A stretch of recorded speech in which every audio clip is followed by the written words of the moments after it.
Ladies and gentlemen, welcome back to another episode of Art of MMA. I'm Mike Ginn, that's professional kickboxer Brandon the Mechanic Catino. Of course, he's back in action on September 30th, so make sure you tune in for that.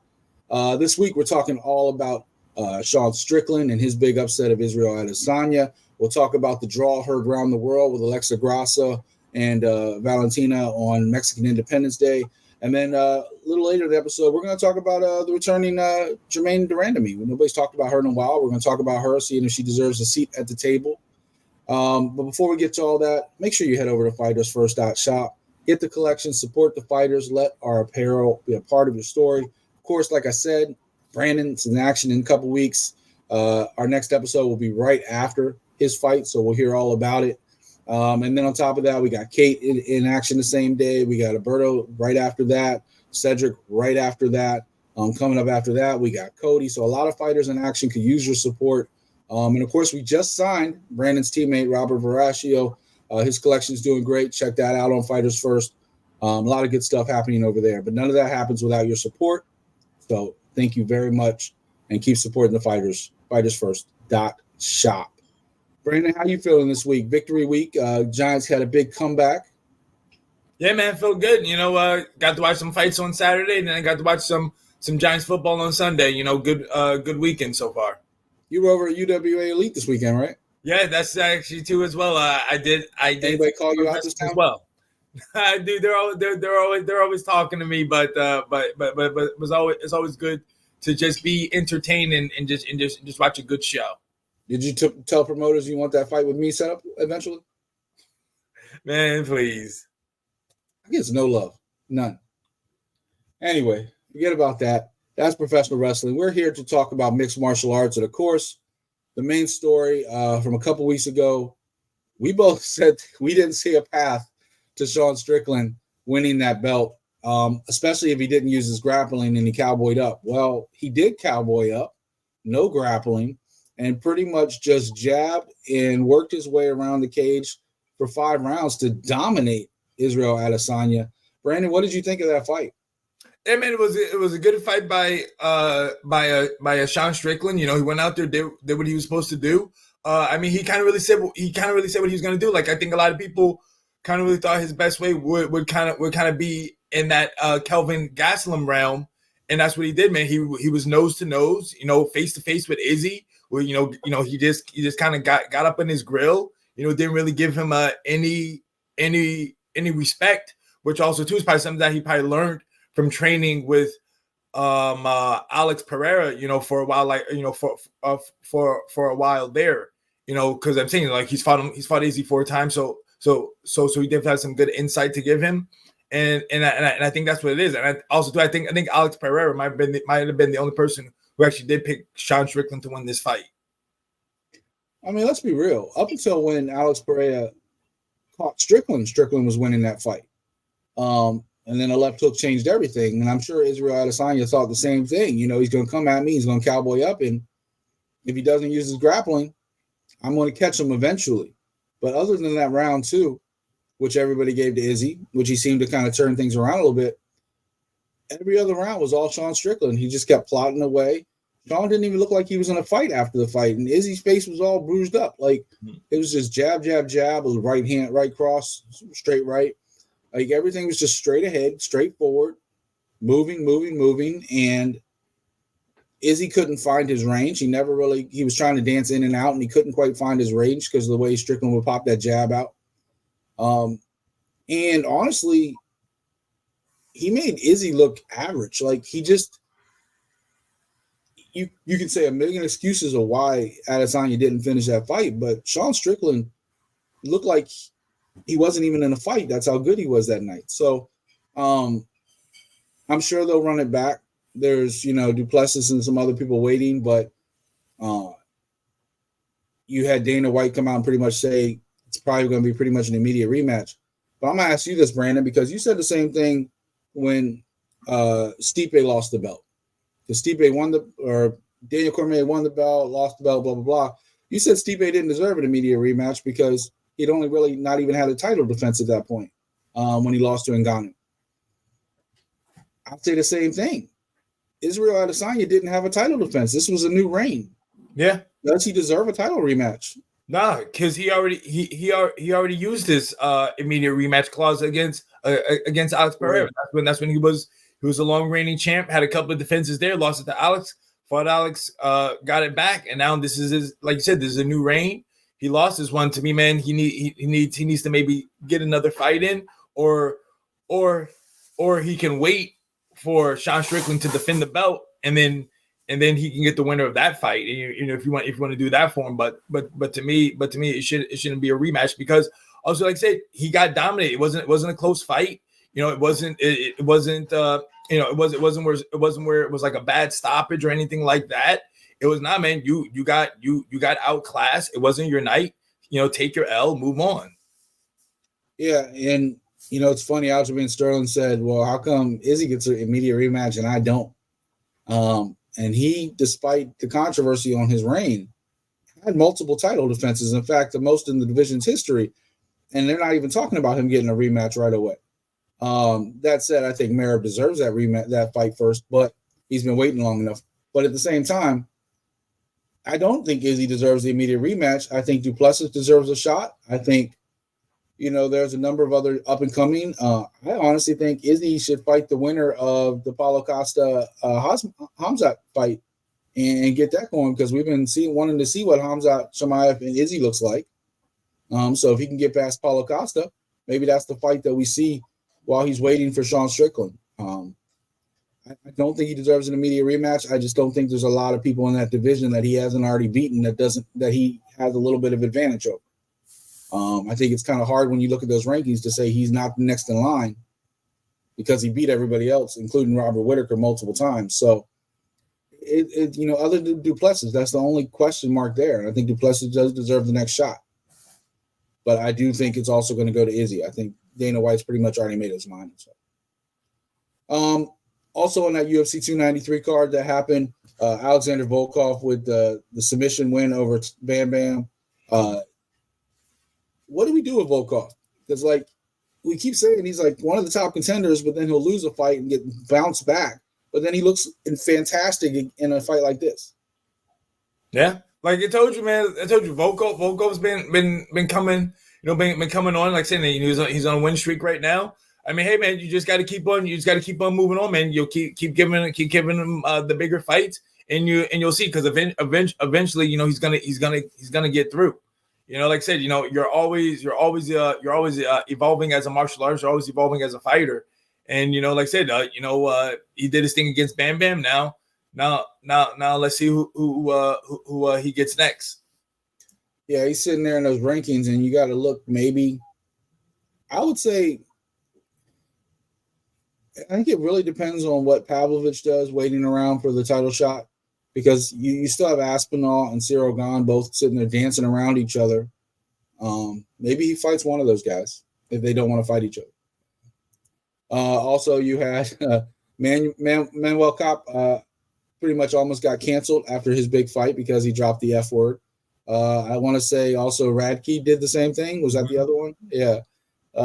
Kind of took away from a little bit of the shine from UFC Australia, because that you can't say that anymore. And this is not the 1990s. You just can't say that. So takes away from his big win. Tafa got another knockout. Both Tafa guys got knockouts in back-to-back weeks. Like I told you, I couldn't believe Tyson Pedro was an underdog, but he proved that he was the favorite because he came and got that knockout. Oberg with a submission out of nowhere. I never saw him getting a submission, but yeah. And Malarkey got that big win. Were there some highlights on that card that you really found like, wow? I mean, really, it just the Volkov fight. I was really looking forward to seeing how he progresses. And like I said, he ended up. But usually with Volkov, it's all about the striking. But this time, like I said, he got it by submission.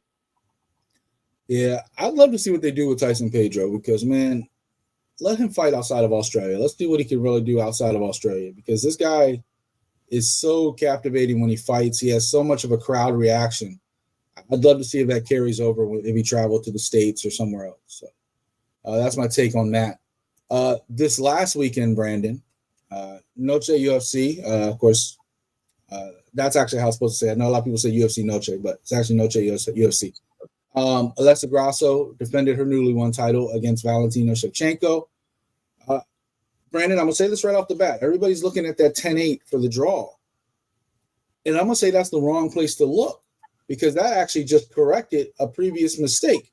Both Mike Bell and D'Amato both had round 4 for Valentina when everybody in the world pretty much thought Alexa won round 4. Now, if you give Alexa round 2, 4, and 5, because she stole it at the end with a multiple, almost finishing Valentina. Not a 10-8, but she did almost finish it. She definitely won round 5. Then it's 48-47 Alexa. Now, if you do give round 4 to Valentina for some reason, then yeah, it's 48-47 Valentina.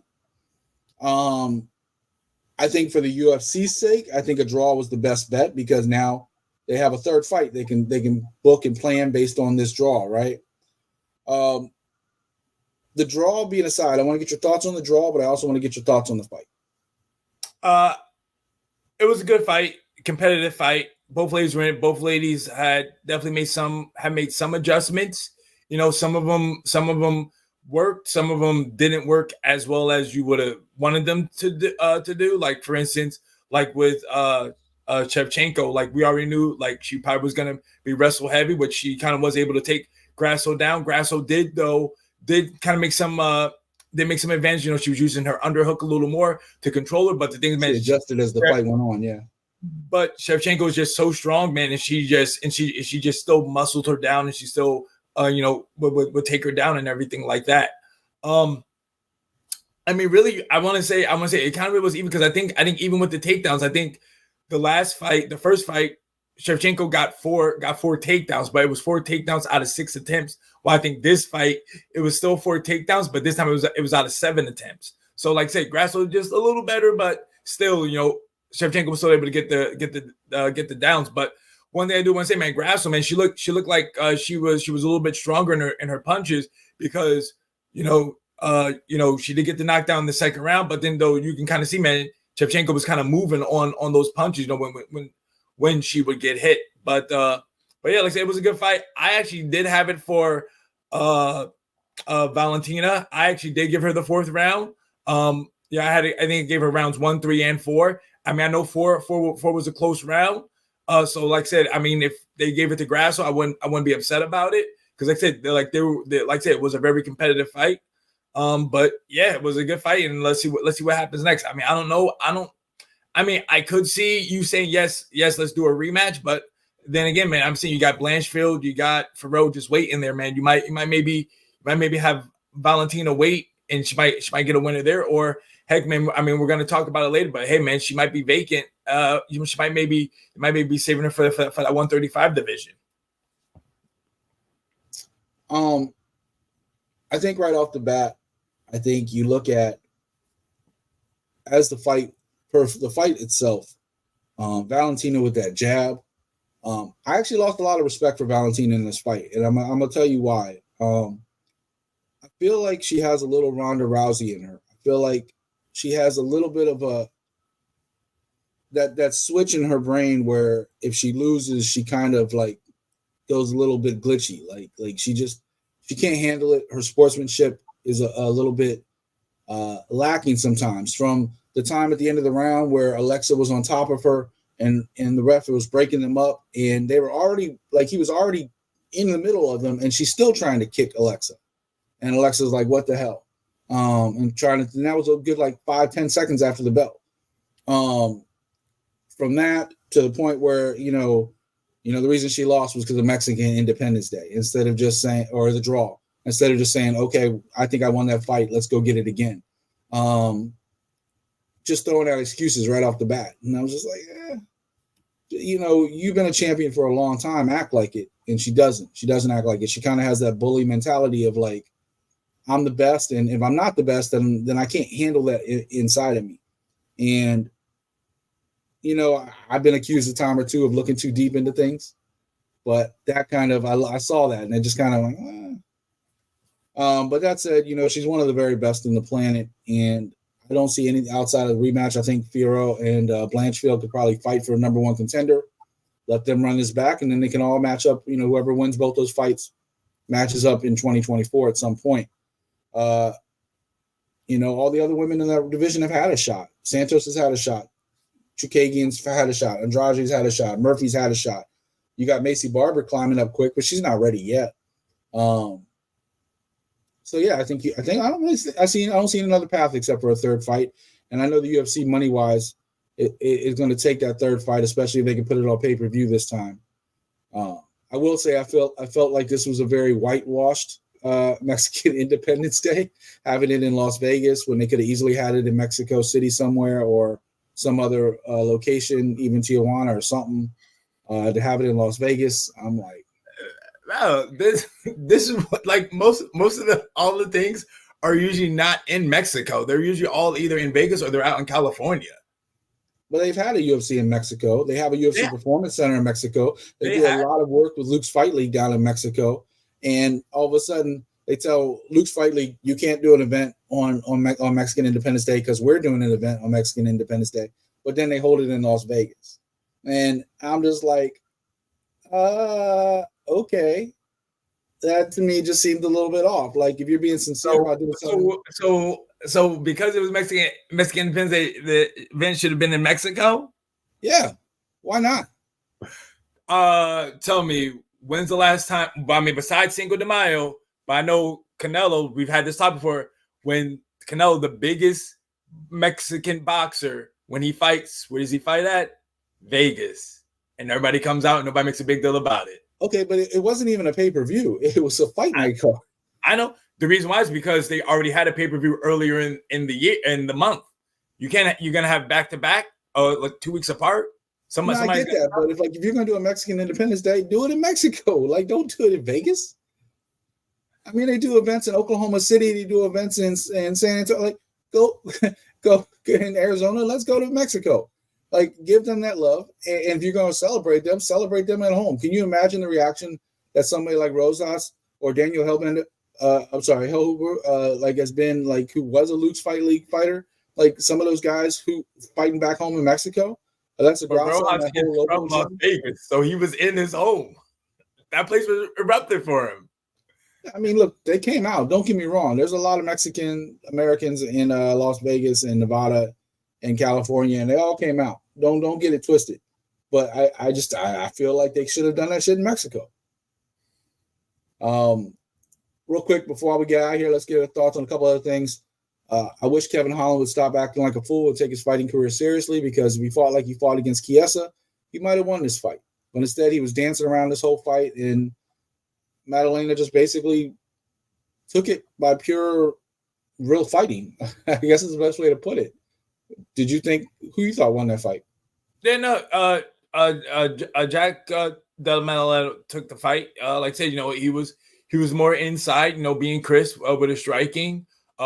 And that's what really got him. Like you saw, Kevin Holland was really giving up his back because he knew JDM wasn't going to try to wrestle him or anything like that. So that's why it just was a stand-up fight. But again, though, he really wasn't throwing really much combinations. He was kind of just looking for that right hand. And JDM just kept his hands up. When he got aside, he was always combinations. I mean, really, the first two rounds were really kind of competitive. They were close. They were like both fighting. But then that third round, it kind of looked like it was just a sparring session. But that's how it goes sometimes. Honestly, I feel like Kevin Holland's on clown time right now, because then he turns around and calls out Neil Magny for the loser has to cut their hair. Like he's about everything except being competitive. He got angry. He got angry in that Michael Chiesa fight because they were having a war of words, and they got him pumped up. And he came out and looked fantastic against Michael Chiesa. But then he turns around and goes back to clown time and dancing on this one. He was controlling the center of the cage in this fight. He was doing a lot of dancing in and out. But if he had come in with his combos straight up, if he had come in a little bit more serious, if he had used his grappling, which he says he's the best grappler in the division, which we know is not true. But if he had done any of that, this might have been a different result, because Madalena didn't look overly aggressive like he normally does in this fight. He looked like he was genuinely just sitting back and taking whatever Holland gave him. I just don't know what could possibly be next for Kevin Holland at this point. He's flirted with retirement a number of times. If that's how you're going to come out and fight, maybe you should. I don't know, man. I don't like Mike. Did you not hear this man? Like this man's here for the money. Like I told you, prize fighter. He's here for the money. The man's trying to But get how money. many times Dana gonna give him a paycheck if he keeps fighting like this? Why? He's entertaining. The people love him. Did you hear that crowd reaction when he came out? Yeah, but did you see the crowd reaction after the fight? Hey, they might not be blaming him. They might be blaming JDM for that. Hey man, Kevin Holland, dude. People love Kevin Holland. They're gonna want to keep seeing it until they don't want to see him anymore. That dude will always be fighting in the UFC until there's no more. I guess. I think he's gonna be further down the card though if he does. Hey man, like he said in the media day, he doesn't care about titles, man. He's not here for titles. That dude's here for the money. He can't win one. Hey man, at least he knows. He was very competitive for a while. He had that win streak, and then he's gotten knocked down quite a few pegs. Rosas Jr. with that big comeback win after his first loss. Man, he destroyed Terrence Mitchell. What do you think the future is for that kid? Hey man, I mean, he did show some improvements, but hey man, I remember he's still young, still green over here, saying only 18. Like I said, I mean, he beat up a guy from AFC, man, Alaska Fighting Championship. You know, you can't really go off of that, you know. But like I said though, but he did show some improvements. You know, we just gotta wait and see. First of all, don't disrespect Terrence Mitchell like that. I'm not disrespecting Terrence Mitchell like that. I'm just saying, man, Alaska Fighting Championships, man, they those guys have some records, but then when they come out to the UFC, they're usually getting put out. I would just say I'm impressed by the fact that Rosas used his hands. We know him for his strong grappling and his wrestling. He used his hands, and if he can develop that to go with his grappling, I think he has a really big future. I think he really does. He's super young. If he doesn't get burnt out by being in there too early, I think he could be a very big star in the near future. John Jones winning the belt at 20, no, I don't see that. But the bantamweight division is up for grabs, kind of. If you have him move up real quickly and then he fights a Sean O'Malley and he uses that grappling, that might be a thing. So anything's possible. I don't think he could beat an Aljamain Sterling like that or a Merab, but a Sean O'Malley who's known for his striking, it's possible. Daniel Zellhuber with the big win. He got upset in his first fight. He was an undefeated fighter, the Golden Child, coming out of Luke's. And, man, he looked every bit the part this time. Lupe de Godinez, another one. Like I said, the Lobo Gym had a very big night. Charlie Campbell, a big knockout. What were some of your – and, of course, by the way, and I know you'll agree with this, Tracy Cortez with the great win over Jazz DeVicious. Of course, very somber moment because Henry Cejudo's sister passed away the day before from cancer. So that was heavy on Cortez's heart. It's like an extended family for her. What did you think of that fight? And then what were some of the highlights on that card for you? Yeah, no, man. No, the Cortez Jazovich fight was a good fight. You know, that was a fight I definitely was looking forward to seeing. But yeah, that fight was on my highlights. Then of course, man, I mean, the freaking total domination of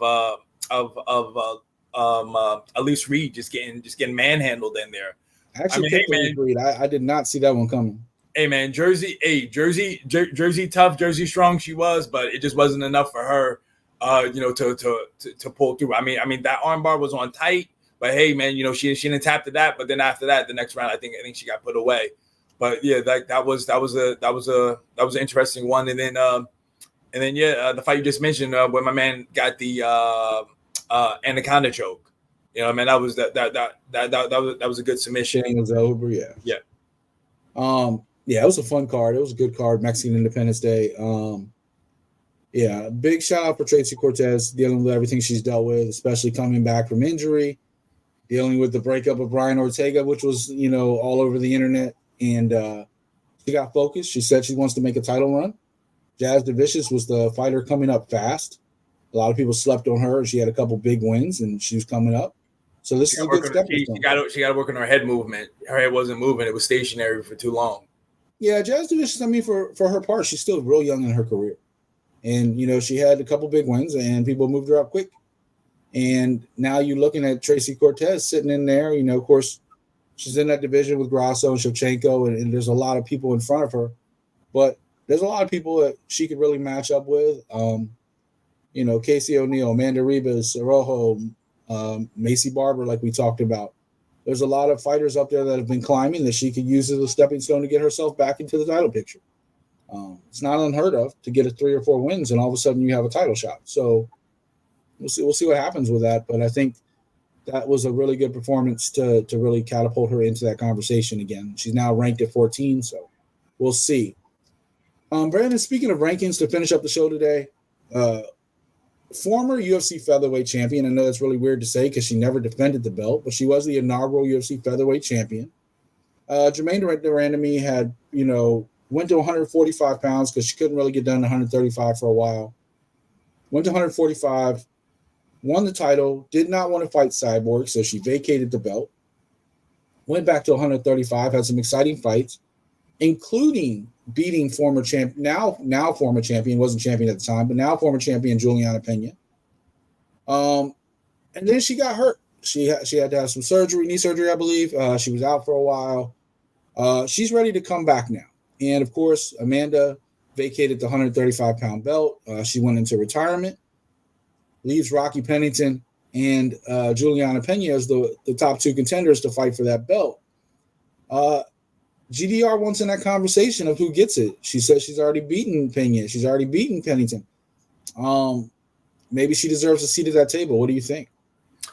She's been out, and like I said, she had injuries, but also too, I think she just gave birth to a child as well. So I mean, but she hasn't fought. She's been inactive. So I mean, you got to go in there. You got to at least get a fight in there. Like I said, these other girls have been active. Pena, Pennington, Holly Holm. They've been active. They've been fighting. Yeah. She's not even in the rankings right now, right? Let's be real. She's not. She's been gone for too long. Of course, Bueno Silva jumped up, but then she had the drug test situation, so we don't know what's up with her. But if you look at her last 4 fights,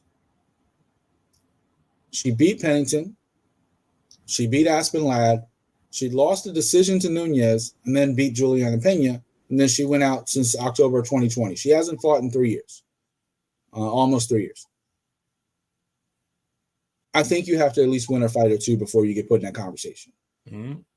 Does she deserve it on her resume? Yeah, sure, absolutely. Her only 2 losses in the UFC are both to Amanda Nunez. She lost to Amanda twice. She wasn't getting another shot at Amanda, so she went to 145, came back to 135 when she didn't want to deal with that heavier weight and Cyborg. If you go down her record, she lost to Porto in her debut, Juliana Budd, and those were back in 2011, Juliana Budd. But then since then, Amanda Nunez. And then that's it over the last 10 years, just that one name. Her resume says, hey, yeah, I should deserve a shot. But she's also 39, and she's missed 3 years. So what is she going to look like when she comes back? She's always been in great shape. She's a former police officer. She's, she looks the part. But yeah, get a win or two. Get a win or 2. Show that you're back. Fight a Caitlin Vieira. Fight a Holly Holm. Fight maybe a Buena Silva if she gets cleared. They think she only got like a 4-month suspension or something like that. Fighting Irene Adanya, who just fought for the title. There's a lot of people there that could, all right, cool. You win this fight, then yeah, let's put you in the title picture because of your resume.